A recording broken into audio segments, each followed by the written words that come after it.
അടുത്തതായി നമ്മോട് സംസാരിക്കുന്നത് National League working president KP Ismail സാഹിബാണ്. സ്നേഹപൂർവ്വം ക്ഷണിക്കുന്നു.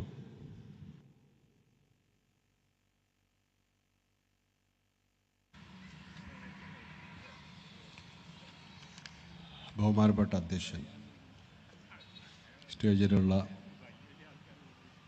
മാർക്സിസ്റ്റ് മറ്റു വിവിധ രാഷ്ട്രീയ, സാമൂഹിക, സാംസ്കാരിക രംഗത്തുള്ള പ്രമുഖരെ, സുഹൃത്തുക്കളെ, നാട്ടുകാർ, വളരെ അർത്ഥഗർഭമായ ഒരു പരിപാടിയാണ് ഇവിടെ മർക്കസുദ്ദാവ സംഘടിപ്പിച്ചിട്ടുള്ളത്. അത് സംബന്ധമായിട്ട് രണ്ട് പ്രബലമായ പ്രഭാഷണങ്ങളിവിടെ കഴിഞ്ഞുപോയി. ഞാൻ രണ്ടെന്ന് പറഞ്ഞാൽ ഞാൻ രണ്ടേ കേട്ടിട്ടുള്ളൂ. ഞാൻ വന്നതിന് ശേഷം നടന്ന കാര്യം അതുകൊണ്ട് പറഞ്ഞ ഇത് പൊതുവിൽ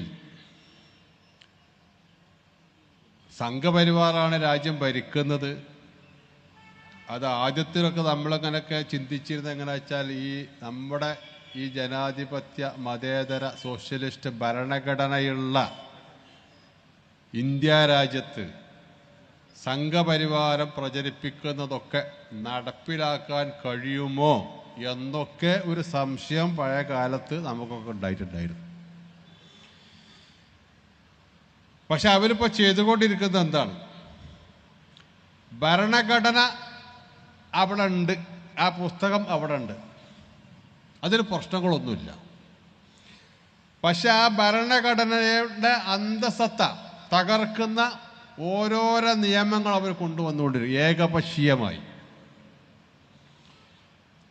ചിലതിലൊക്കെ നമ്മളെ പ്രതീക്ഷക്കൊത്തോ അല്ലെങ്കിൽ ഇതിനടുത്തോ ആയി നമ്മുടെ സുപ്രീം കോടതി ഇടപെടുന്നുണ്ട്.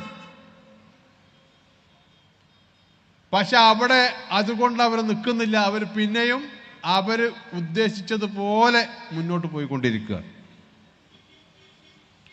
ഈ വഖഫ് ഭേദഗതി ബില്ല്, വഖഫ് എന്നാണല്ലോ, അത് നേരത്തെ ഇവിടെ സൂചിപ്പിച്ചതുപോലെ 9.5 ലക്ഷം ഏക്കർ ഭൂമി. ആ ഏക്കർ ഭൂമി എന്ന് മാത്രമല്ല, അതിന് വേറെ കുറേ വില ഉണ്ട്. അത് പിടിച്ചെടുക്കുക അല്ലെങ്കിൽ അത് വിറ്റതിനെ പൈസ കയ്യിലാക്കുക എന്നതല്ല യഥാർത്ഥത്തിൽ അവരുടെ മുഖ്യ ലക്ഷ്യം എന്നാണ് ഞാൻ മനസ്സിലാക്കുന്നത്. ഇന്ത്യയിലെ പ്രബലമായ ന്യൂനപക്ഷത്തെ ഭയപ്പെടുത്തി, കൂടെ നിർത്തുന്നല്ല, ഭയപ്പെടുത്തി അവർ വിചാരിച്ച വരയിൽ നിർത്തുക എന്നാണ് അവരുടെ ലക്ഷ്യം. അതാണ് സംഘപരിവാരം. 1990 മുതൽ ഇവര് ഉപദേശം സ്വീകരിക്കാൻ പോകാറുള്ളത് എടുക്കാറോ? സംഘപരിവാരം ഇസ്രായേലിലേക്ക. അശോക് സിംഗാൾ അടക്കമുള്ള സംഘപരിവാർ നേതാക്കന്മാർ നിരന്തരം അക്കാലത്ത് ഇസ്രായേൽ സന്ദർശിക്കാറുണ്ടായിരുന്നു. നമ്മുടെ രാജ്യത്തെ പല അന്വേഷണ ഏജൻസികൾക്കും അതിൻ്റെ അന്വേഷണ മികവ് വർദ്ധിപ്പിക്കാൻ വേണ്ടി നമ്മുടെ രാജ്യം പറഞ്ഞയച്ചതും ഇസ്രായേലിലേക്കായിരുന്നു. അതിനുശേഷമാണ് നമ്മുടെ രാജ്യത്ത് സ്ഫോടനങ്ങൾ ഉണ്ടാകാൻ തുടങ്ങിയത്. ആ സ്ഫോടനത്തിൻ്റെ പേരിൽ ഇവിടെ ആരാണ് ആരോപണ വിധേയരാക്കി നിർത്തിയത്? മുസ്ലിം സമുദായത്തെയാണ്. 10, 12, 15 കൊല്ലം കഴിഞ്ഞ് അതിൻ്റെ കോടതികളിലൊക്കെ എത്തിയിട്ട് എന്താ നടക്കുന്നത്? അതിൻ്റെ വിചാരണ കഴിയുമ്പോൾ ആ പ്രതികളൊക്കെ കുറ്റവിമുക്തരാക്കി പുറത്തു വരികയാണ്. അപ്പൊ അക്കാലത്ത് സ്ഫോടനം നടന്ന കാലത്തൊക്കെ രാഷ്ട്രീയപരമായിട്ടുള്ള ഉദ്ദേശം അവർക്കുണ്ടായിരുന്നു. ഇപ്പൊ ഏകദേശം അതിൻ്റെ കാലം കഴിഞ്ഞു. ഇപ്പൊ വഖഫ് നല്ല ഒരു മരുന്നാണ്, കുറേ കൊല്ലങ്ങൾ നിലനിർത്താൻ സാധിക്കും. ഇപ്പൊ കേരളത്തിൽ തന്നെ ആ ഒരൊറ്റ സംഗതിന്റെ പേരിൽ മതന്യൂനപക്ഷങ്ങളെ തമ്മിലടുപ്പിക്കാൻ BJP ഉദ്ദേശിച്ചത് ഒരു പരിധി വരെ നടന്നല്ലോ. നമ്മളെ മുനമ്പം വിഷയം നമുക്ക് എല്ലാവർക്കും അറിയാം. മുനമ്പം വിഷയം വന്നപ്പോ മുസ്ലിം സമുദായത്തിലെ തന്നെ പല ആളുകൾക്കും അത് വഖഫ് ഭൂമിയാണ് എന്ന് പറയാൻ പേടിയായിരുന്നു. അത് വഖഫ് ഭൂമിയാണെന്ന് ആദ്യം പറഞ്ഞ കൂട്ടർ ഞങ്ങളാ. കാരണം ഞങ്ങൾ ഇത്ര വലിപ്പമുള്ളൂ, ഞങ്ങൾക്കൊരു പേടിയില്ല. ഞങ്ങളെ പാർട്ടിയുടെ NK അബ്ദുൽ അസീസ് അവിടെ പോയി ആധാരത്തിൻ്റെ കോപ്പി എടുത്ത് വായിച്ച് പത്രസമ്മേളനം നടത്തി. ആ വഖഫ് ഭൂമിയിലുള്ള റിസോർട്ടുകൾ, പഞ്ചനക്ഷത്ര ഹോട്ടലുകൾ, അതിൻ്റെ ഉടമസ്ഥരുടെ പേര്, അതിൻ്റെ ചിത്രമടക്കം പ്രദർശിപ്പിച്ച് പത്രസമ്മേളനം നടത്തി. കേരളത്തിൻ്റെ ആഭ്യന്തരമന്ത്രിയായിരുന്ന PT ചാക്കോ ഇത് സംബന്ധമായിട്ട് അസംബ്ലിയിൽ പറഞ്ഞ പ്രസംഗം അദ്ദേഹം പരസ്യപ്പെടുത്തി. അതിന് ശേഷമാണ് അത് വഖഫ് ഭൂമിയാണെന്ന് എല്ലാവരും പറയാൻ തുടങ്ങിയതെന്ന് ഞാൻ പറയാം. അത് വഖഫ് ഭൂമി അല്ല എന്ന് പറയാൻ വേണ്ടി ഇറങ്ങി പുറപ്പെട്ട മുസ്ലിം സമുദായത്തിലെ സംഘടനകൾ ഉണ്ടായിട്ടുണ്ട്. അത് ഞാൻ പറയാൻ കാരണം എന്താന്ന് വെച്ചാൽ, നമ്മൾ എന്തിനാണ് ഒരു സത്യം പറയാൻ മടിക്കുന്നത്, പേടിക്കുന്നത്? സാമുദായിക സൗഹാർദ്ദം അതുകൊണ്ട് തകരല്ലോ, തകരാൻ പാടില്ലല്ലോ. സാമുദായിക സൗഹാർദ്ദം തമരൽ, എൻ്റെ ഒരു സമ്പത്ത്, ഒരു ഭൂമി ഒരാൾ കയ്യേറിയാൽ നിയമപരമായിട്ട് അതിനെ നേരിടുമ്പോൾ അതിന് മറ്റെന്ത് പ്രശ്നമുള്ളത്? നമ്മൾ വാളും പരിചയെടുത്ത് യുദ്ധം ചെയ്യാൻ പോകല്ലോ. നിയമപരമായിട്ട് രാജ്യത്ത് നിലനിൽക്കുന്ന ഭരണഘടനയിൽ അധിഷ്ഠിതമായി അത് സംബന്ധമായിട്ട് നിയമപരമായ പോരാട്ടം നടത്തുമ്പോൾ അതിന് ഭയപ്പെടുന്നില്ല. കാരണം ഇതിലൊക്കെ രാഷ്ട്രീയം ഉണ്ടെന്ന് പറയാൻ കാരണം, അവളിപ്പോൾ സമരം നടന്നുകൊണ്ടിരിക്കുന്ന സമരവേദിയിൽ വന്ന് കൊണ്ടൊന്ന് പ്രസംഗിപ്പിക്കുന്നതൊക്കെ ആരെയാണ് അറിയോ? ആരാണോ ഏറ്റവും കൂടുതൽ മുസ്ലിം വിരുദ്ധത പറയുന്നത് അവരെ കൊണ്ടുവന്ന് അവിടെ പ്രസംഗിപ്പിക്കുന്നത്. അവർക്ക് മുനമ്പത്തുള്ള സാധാരണക്കാരായ മത്സ്യത്തൊഴിലാളികളെ പറഞ്ഞിട്ട് മുന്നിൽ വെക്കുക. ആ മത്സ്യത്തൊഴിലാളികളെ പ്രശ്നം പരിഹരിക്കലല്ല അവരെ പ്രശ്നം. അവർ പറഞ്ഞതൊക്കെ എന്താ?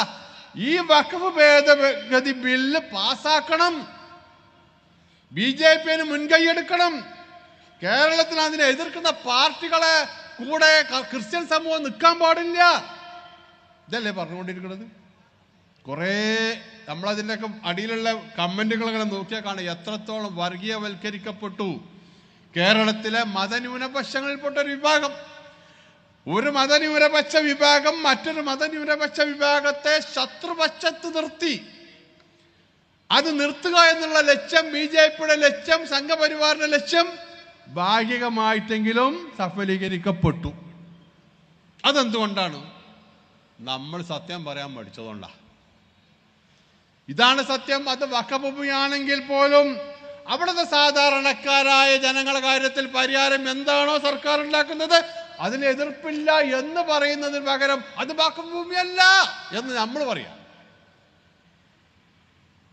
ഇതാണ് ഇപ്പോ BJP നടത്തിക്കൊണ്ടിരിക്കുന്നത്. ഉത്തർപ്രദേശിൽ നടന്നുകൊണ്ടേയിരിക്കുകയാണ്. പള്ളികൾ പൊളിക്കുന്നു, ദർഗകൾ പൊളിക്കുന്നു, മുൻകൂട്ടി നോട്ടീസ് കൊടുക്കുന്നില്ല. ഒരു പേടിയില്ല, ഒരു ഭയപ്പാടുമില്ല. സുപ്രീം കോടതി അവിടെ പറയാണ് പൊളിക്കാൻ പാടില്ല, നോട്ടീസ് കൊടുക്കണം. എന്നിട്ടും അവിടെ പൊളിക്കുന്നു, എന്നിട്ടും ബുൾഡോസർ വരുന്നു, നിരത്തുന്നു. അപ്പൊ ഇത് നമ്മൾ വിചാരിച്ച ഒരു അവസ്ഥയിലല്ല നമ്മുടെ രാജ്യം മുന്നോട്ട് പോകുന്നത്. ഇതിന് ഇന്ത്യ മഹാരാജ്യത്ത് നേരത്തെ ഞാൻ സൂചിപ്പിച്ച ഒരു പുസ്തകം ഉണ്ടല്ലോ, ഭരണഘടന എന്ന് പറഞ്ഞ പുസ്തകം, അതിനടിസ്ഥാനപ്പെടുത്തി ശക്തമായ പ്രതിഷേധമായിട്ട് രംഗത്ത് വരണം. നേരത്തെ ഇവിടെ സഖാബ് കുഞ്ഞിക്കണ്ണൻ സൂചിപ്പിച്ചതുപോലെ മുത്തലാഖ് ബില്ല് വന്നു. എന്താ മുത്തലാഖ് ബില്ല്? മുത്തലാഖിനെ സംബന്ധിച്ച് അത് വേണോ വേണ്ടെന്നുള്ളതല്ലല്ലോ, അതുപോലെ സുപ്രീം കോടതി തന്നെ നിരോധിച്ചു. പിന്നെ എന്തിനാ ബില്ല്? ഞാൻ എൻ്റെ ഭാര്യ മുത്തലാഖ് ചൊല്ലിയാൽ എന്നെ അറസ്റ്റ് ചെയ്ത് ജയിലിലിടുക. എന്നെ ജയിലിലിട്ടാൽ പിന്നെ എന്ത് സംഭവിക്കും? ആ കുടുംബം തകരും. അപ്പൊ ഒരു മുസ്ലിം കുടുംബത്തെ തകർത്താൽ അവർക്ക് സമാധാനമാണ്. അതാണ് സംഘപരിവാരത്തിന്റെ മനസ്സ്. ഭാര്യയും ഭർത്താവും തമ്മിൽ കേസ് കൊടുത്താൽ, ഈ കേസ് കൊടുത്താലുള്ള സുഖം എന്താ വെച്ചാൽ കേസിൽ ജയിക്കാൻ രണ്ടു കൂട്ടരും എന്തും ചെയ്യും. രണ്ടു കൂട്ടരോട് എന്താണ് അവരെ വക്കീല് പറയാ, അവനാണ് രണ്ടു കൂട്ടരും പറയാ. അപ്പോ എൻ്റെ ഭാര്യയെ എനിക്ക് തൊലാഖ് ചെല്ലണം ന്യായീകരിക്കാൻ ഞാൻ അവളെ സംബന്ധിച്ച് എന്തും പറയും, ഇല്ലാത്തതും പറയും. കാരണം എൻ്റെ വക്കീല് പറഞ്ഞിട്ട് ഇങ്ങനെ പറഞ്ഞാലേ കേസ് ജയിക്കുള്ളൂ. അങ്ങനെ വരുമ്പോ ആ കുടുംബം ഒരിക്കലും യോജിച്ചു പോവില്ല. അപ്പൊ ഭർത്താവിനെ ജയിലിലിട്ടാലോ ജയിലിലിട്ടാൽ ആ കുടുംബം അരക്ഷിതാവസ്ഥയിലാവും. അതുകൊണ്ടാണ് മുസ്ലിം സമുദായത്തിൽ മാത്രം ഈ പ്രശ്നം BJP കൊണ്ടുവരുന്നത്. ഇപ്പോഴാ കാര്യത്തിൽ തീരുമാനമായിക്കണോ? സുപ്രീം കോടതിയിൽ ഇല്ല. ഇപ്പം ഇന്നലെ സുപ്രീം കോടതി ചോദിച്ചിട്ടുണ്ട്, അതിൻ്റെ കേസിൻ്റെ കണക്കൊക്കെ ഒന്ന് ചോദിച്ചിട്ടുണ്ട്. അപ്പം ഇവരെങ്ങനെ ഓരോരോ നിയമങ്ങൾ ഉണ്ടാക്കുന്നു. നമ്മൾ തോന്നുന്നു ഇതൊക്കെ ഇവർക്ക് മടി തോന്നുന്നില്ല എന്ന് തോന്നുന്നു. ആ സംഘപരിവാരത്തിന് അങ്ങനെ ഒരു ഏർപ്പാടേ ഇല്ല. എന്താണ് അവരുടെ ലക്ഷ്യം? അത് പൂർത്തീകരിക്കലാണ് അവരെ. അതിനുവേണ്ടി അവരെന്തും ചെയ്യും, അവരെന്തും പറയും. ഇന്നിപ്പോൾ ബഡ്ജറ്റ് സംബന്ധമായിട്ട് ഒരു കേരളത്തിലെടുത്ത് മന്ത്രി എന്താ പറഞ്ഞത്? കേരളത്തിന് സാധനം വേണമെങ്കിൽ നിങ്ങൾ തെണ്ടികളാണെന്ന് നിങ്ങൾ പറയണം. ഞങ്ങൾ തെണ്ടികളാണ്, ഞങ്ങൾക്ക് വല്ലതും തരണേ. തെണ്ടി എന്നുള്ള വാക്കല്ല ഉപയോഗിച്ചത്, വേറെ വാക്കാ ഉപയോഗിച്ചത്. അതാണ് ഇതിൻ്റെ അർത്ഥം. അപ്പൊ അത് പറയാൻ പോലും അവർക്ക് മടിയില്ല. അതാണ് സംഘപരിവാരം. അതുകൊണ്ട് ജനാധിപത്യപരമായ നമ്മുടെ ഭരണഘടനയിൽ അധിഷ്ഠിതമായി ശക്തമായ സമരമുറകൾ, നിയമപരമായ പോരാട്ടം നടത്തി ഇവരെ നിലക്ക് നിർത്തല്ലാതെ വേറെ മാർഗമൊന്നുമില്ല. ഇപ്പോ ഈ ഭേദഗതി ബില്ല് തന്നെ JCPക്ക് വിട്ടു. എന്തിനാ വിട്ടത്? ഒരു സാമാന്യ മര്യാദ, നേരത്തെ പറഞ്ഞ പോലെ നാണും മാനും ഒരു ലേശം ഉളുപ്പുണ്ടെങ്കിൽ പ്രതിപക്ഷം പറഞ്ഞ ഏതെങ്കിലും ഒരു ഭേദഗതി അങ്ങനെ അംഗീകരിക്കുക. അതുപോലും ചെയ്തില്ല. അവർക്കൊരു പ്രശ്നമില്ല, അതിന് ലജ്ജ തോന്നുന്നില്ല. പ്രതിപക്ഷത്തെ പറഞ്ഞ് എല്ലാം അങ്ങോട്ട് തള്ളുക, ഭരണപക്ഷം പറഞ്ഞത് മുഴുവനാണ് സ്വീകരിക്കുക. പിന്നെന്തിനാ JCP? അതവിടെ നടത്തിയാൽ പോരെ, പാർലമെന്റ് തന്നെ. അപ്പം ഇതാണ് നമ്മുടെ ശത്രു, അതാണ് രാജ്യത്തിൻ്റെ ശത്രു, അതാണ് ഭരണഘടനയുടെ ശത്രു, അതാണ് രാഷ്ട്രപിതാവിൻ്റെ ശത്രു. ഈ ശത്രുക്കളാണ് നമ്മുടെ രാജ്യം ഭരിക്കുന്നത്. ആ ബോധ്യത്തോട് കൂടിയിട്ടല്ലാതെ നമ്മൾ രാഷ്ട്രീയപരമായി മുന്നോട്ട് പോയാൽ നമുക്ക് ജനാധിപത്യപരമായ രീതിയിൽ പോരാടിക്കൊണ്ട് ഇതുപോലെയുള്ള ജനാധിപത്യ വിരുദ്ധ നിയമങ്ങളെ പ്രതിരോധിക്കാൻ സാധ്യമല്ല. അതുകൊണ്ട് എനിക്ക് നിങ്ങളോടൊക്കെ പറയാനുള്ളത് എന്താണെന്ന് വെച്ചാൽ, എന്തൊക്കെ രാഷ്ട്രീയമുണ്ടെങ്കിലും, എന്തൊക്കെ നിലപാടുണ്ടെങ്കിലും, എന്തൊക്കെ പരസ്പരമായ അഭിപ്രായ വ്യത്യാസങ്ങളുണ്ടെങ്കിലും, സമുദായത്തിൻ്റെ, മതന്യൂനപക്ഷത്തിൻ്റെ, രാജ്യത്തിൻ്റെ ഭരണഘടനയുടെ നിലനിൽപ്പാണ് പ്രധാനം. അതിനുവേണ്ടി ഒറ്റക്കെട്ടായിട്ട് പോരാടണം. ആ പോരാടിനുള്ള ഒരു തുടക്കമാകട്ടെ മാർക്സിസ്റ്റ് ദവയുടെ ഈ പരിപാടി എന്ന് ആശംസിച്ചുകൊണ്ട് ഞാൻ എൻ്റെ വാക്കുകൾ അവസാനിപ്പിക്കും. Thank you KP Ismail Sahib.